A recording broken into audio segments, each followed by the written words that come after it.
জনম দুঃখী হইয়া তিনি সংসারে আসিয়াছিল। এই দুঃখের বেদনা তার সৌন্দর্য ও চরিত্র মধুরী সহিত মিলিয়ে তাহাকে নরনারীর একান্ত প্রিয় করিয়া তুলিয়াছিলেন। অবাল্য তিনি ছিলেন অমিশ্র বিশ্বস্ত প্রিয়ভাষী সত্যবাদী। তাহার সাধারণ যোগ্যতা, বুদ্ধি, বিচার শক্তি, বলিষ্ঠ দেহ দেখিয়ে মানুষ অবাক হইয়া যাইত। এই সকল গুণ বিবি খাদিজা রাদিয়াল্লাহু তাআলা আনহা আকর্ষণ করিয়াছিলেন। বস্তুগত হযরতের রূপবল্ল ছিল অপূর্ব অসাধারণ।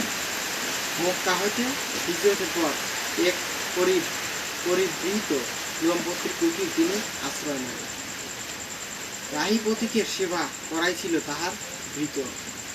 হযরত যখন আসিলেন, কুটির স্বামী আবু মাবুদ মেষপাল চড়াইতে গিয়েছিল। তাহার পত্নী উম্মে মাবুদ সাগিদুগ্গ। সবাই ভালো থাকবেন, সুস্থ থাকবেন। আল্লাহ হাফেজ।